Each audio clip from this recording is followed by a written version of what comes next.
Hey everyone, this is Derek Bros, the Conscious Resistance Network, and today we are going to talk about one of the most important and I think underreported stories, at least as far as the mainstream goes. And definitely there are people who are paying attention who might not get how important this is and what's on the horizon. But I want to talk to you guys about that. Before we get into that, I want to remind you guys to bookmark theconsciousresistance.com where you can get all of our latest content. I've been saying this for a long time, and I'm thankful to each of you who's followed on Minds, followed on Steemit, Discord, and joined the text list. But I definitely need more of you to join there. If you woke up tomorrow and my YouTube channel was gone, my social media was deleted or banned, if you didn't know where to look and you didn't come to my website, you might think my work stopped. But if you have the text list, then you can get directly to your phone updates when I release videos, just a text that says new video, new article, no spam, and lets you know what's going on in my world and with my work. I highly recommend you do that, as well as sign up with the email newsletter, which I will be sending out regularly beginning 2020. And also, if you want to get some free kratom, check out My Brave Botanicals. Okay, guys, so one of the biggest stories I think of 2019 going into 2020 is the push for mandatory vaccinations and the demonization of quote-unquote anti-vaxxers. This is something that we've been reporting on here at Freethinker Radio and the Conscious Resistance since the beginning of the year. I think I started to tell you guys way back the beginning, World Health Organization at the beginning of 2019, they released this 10 threats to global health in 2019, climate change, non-communicable diseases, flu pandemic, fragile and vulnerable settings, antimicrobial resistance, Ebola, weak primary health care, and vaccine hesitancy. The refusal or reluctance to vaccinate, despite the availability of vaccines, threatens to reverse progress made in tracking vaccine-preventable diseases. Vaccination is one of the most cost-effective ways of avoiding disease. It currently prevents 2 to 3 million deaths a year, and further 1.5 million could be avoided if global coverage of vaccines improved.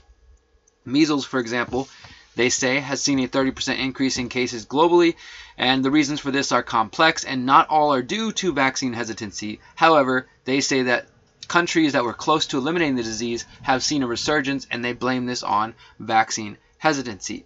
And according to the World Health Organization, the reason why people choose not to vaccinate are complex, but they say complacency, inconvenience in accessing vaccines, and lack of confidence are key. Health workers remain the most trusted advisor and influencer of vaccination decisions, which you can see that's the importance of why the pharmaceutical industry wants to influence and infiltrate the health advisor-doctor-patient relationship, because they understand how influential it is to vaccination decisions. And they must be supported to provide trusted, credible information. 2019, WHO will ramp up work to eliminate cervical cancer with the HPV vaccine, which we all know has caused all kinds of problems and health problems in young girls. 2019 may be the year the transmission of wild polio virus is stopped in Afghanistan and Pakistan, and they go on. But they basically say that they are committed to vaccinating every last child to eradicating crippling diseases for good. And they say in those countries, but we know that they mean all over the world.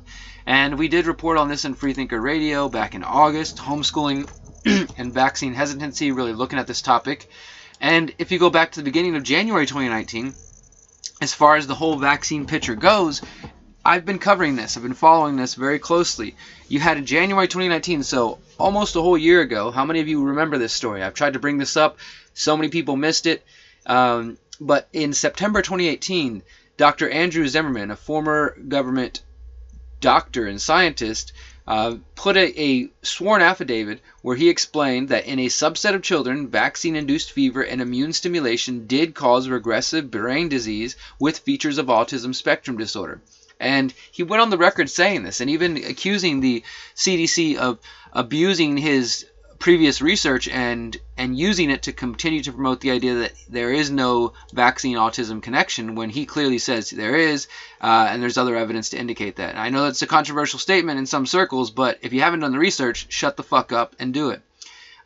We also looked into the various other vaccine the vaccine court, the CDC whistleblowers, some of the other things I've covered over the years. But I do think that Andrew Zimmerman coming out early, you got the World Health Organization talking about 10 threats to global health, calling vaccine hesitancy one of these threats. And then, right after that or around that same time, this doctor comes out It's reported by Cheryl Atkinson, who used to be a CBS reporter and now is independent under Full Measure, that she interviewed him, she didn't interview him, he wouldn't sit down for an interview, but she talked about this case and sort of brought it to my attention. So these are the reasons why there's hesitancy. If the freaking WHO's wondering why, and people wonder why would people dare not get diseases when they have access to that, and yada yada yada, and you're putting people's lives at risk. These are the reasons. People like Dr. Andrew Zimmerman coming out and making statements are the reason. And then we also have, in continuing this push for mandatory vaccinations, around May, the New Scientist magazine, which again isn't just some, you can say it's trash, but it's a well-known magazine that's been around for a long, long time. And they talk about compulsory vaccines needed to keep measles under control in the UK, but generally it's a part of the push for mandatory vaccinations, compulsory vaccinations all over. And we looked at some articles talking about anti-vaccination rallies drawing crowds. Yes, there's still a fight against this. Twitter fighting vaccine misinformation with new search tool. How Twitter, Instagram, Facebook, and Pinterest deleting vaccination information, deleting vaccination groups, quote-unquote anti-vax groups, things of that sort. So we see this trend of calling for mandatory vaccinations continuing to grow in 2019. And then we had the Global Vaccine Alliance, what is known as Gavi, the CEO of Gavi saying that there's a rise in propaganda related to vaccines, and he says that anti-vax info is a disease and should be censored.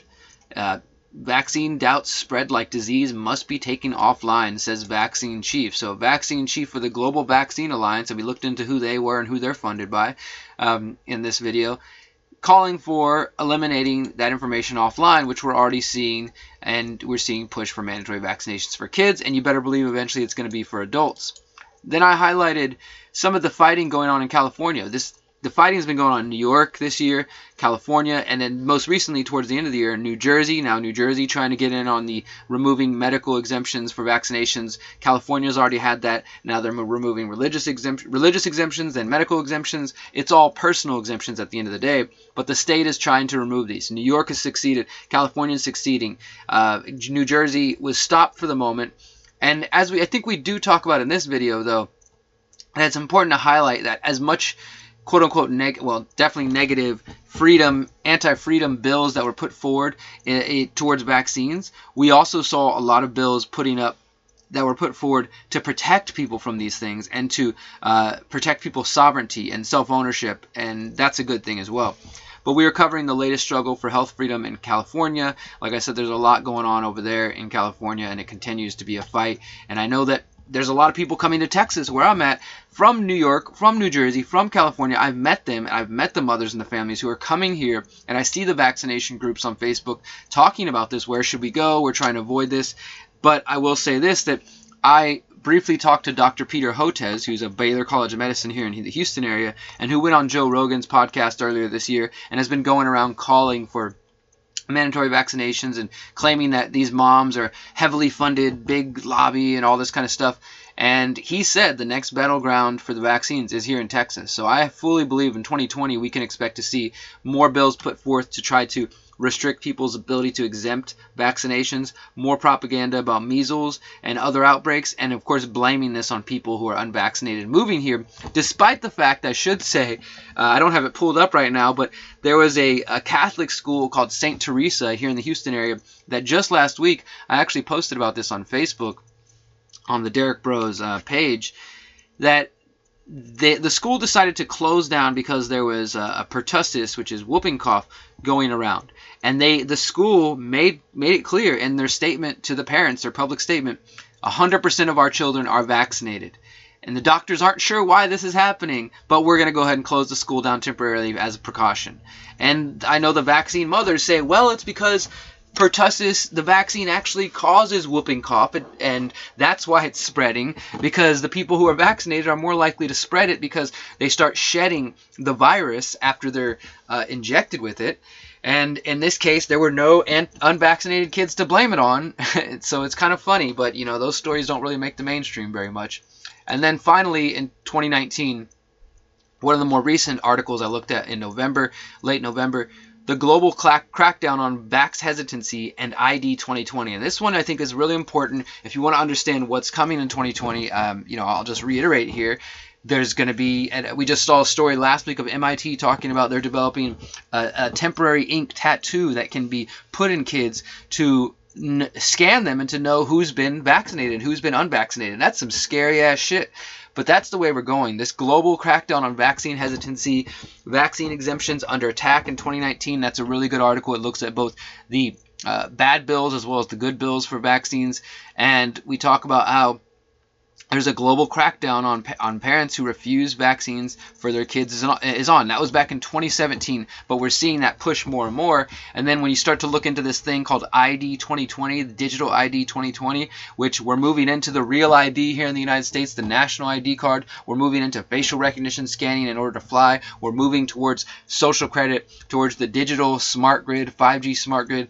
And a part of that is going to be in order to control people and to manipulate them and socially engineer them into vaccine approval, and if not, we'll then basically lock them out of society, and that's coming. I guarantee it's coming, and you need to look at this video if you haven't seen that.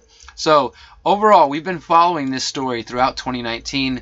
I've tried to keep up with it. There's more things that happen, but instead of just focusing on every little tidbit here and there, I try to find the most important stories that have happened, and I think we've done a good job of keeping up with that. As I said, you have a doctor coming out and admitting that his work did indeed find a vaccine autism connection, and that the government's lying about it. And these are the reasons people have hesitancy, and more calls for compulsory vaccinations, more push for censorship and for removal of this discussion in general, more people fighting back as well as these laws are pushed, and an outlook that doesn't look too great for those who have questions about vaccines or generally just believe in freedom and choice and want to medicate or heal themselves in some alternative method other than vaccinations. So I appreciate you guys following this in 2019. This has been story number 7. I will say these stories are in no particular order. They're just 7 stories that I found. I'm not even going to try to bother weighing them on which one's more important. They're all important, and I think they should all have been discussed more throughout 2019,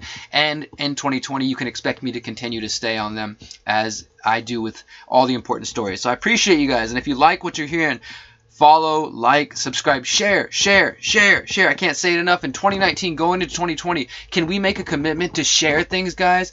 I feel like nobody's sharing anything anymore. Maybe my content's not interesting enough. You don't feel inclined to share it. We need to share information. That's the whole point of social media. So if you like what you're hearing, share it wherever you network with other people. Email lists, nextdoor.com, face-to-face. Bring it up in conversation. Talk to people about this issue, this topic, because particularly with the vaccine issue, I talked about it during my mayoral campaign. I discussed this issue, and I got a lot of shit from people. I also had people come up to me and say they liked my ideas, but they couldn't get with me if I was quote-unquote anti-vax. But once we had a discussion, we got to know each other, and some of them ended up supporting me. Others walked away thinking I was crazy. But the point is, the discussion needs to be had. Otherwise, it will become increasingly dangerous to have this talk, and eventually it'll be deleted off of the internet, and there won't be anything left to do but, cry and bitch and fight. So hopefully we can avoid that.